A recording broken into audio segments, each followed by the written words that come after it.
De eerste helft van Cambuurtje en Helmond Sport weer ronduit teleurstellend. Er kwam eigenlijk helemaal niks uit van beide kanten. En we slaan hem dan echt maar roer, want het verniet van de wedstrijd zie het benammen in de tweede helft. Want doe baande de strijd om een play-off plakje echt los. Cambuur hier onder een puntje genoeg, maar een overwinning zou zelfs mooi wezen.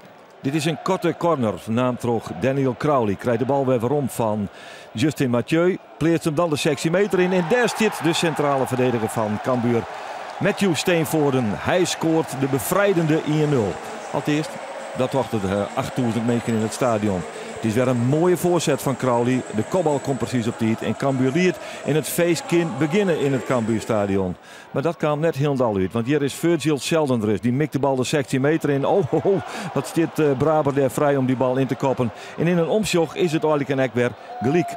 8 minuten na die openingstreffer komt Helmond Sport op 1-1. Deloitte Bourdoux blesseert, maar het spul maar terug. De voorzet komt op de hol van Van Wermerskerken. En dan wordt hij erin kopt terug Justin Mathieu. En dan is het 4 minuten na die 1-1, 2-1 voor Cambuur.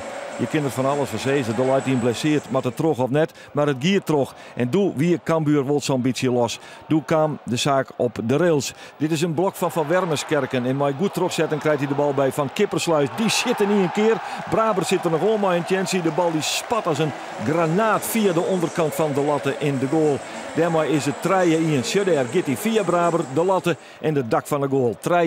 En doe weer de wedstrijd wordt zo'n beetje beslist. Maar er komt nog heel wat moois aan. Dit is invaller Ricardo Kip. Boom! Hij knalt hem achter Stijn van Gassel, de keeper van Helmond Sport. En hij bepaalt de fjouwer en eindstand van deze wedstrijd. Cambuur wint in plaats van de play-offs. Er zijn nog genoeg verbeterpunten, maar laten we ook heel eerlijk zijn over het feit waar we vandaan komen. Van eigenlijk een uitzichtloze positie en toch de play-offs halen. Ja, dat vind ik ook wel heel knap van de ploeg, van de selectie, dat ze op die manier de rug hebben kunnen rechten. En dat we dat ook bereikt hebben. En ja, dat is denk ik wel een groot compliment.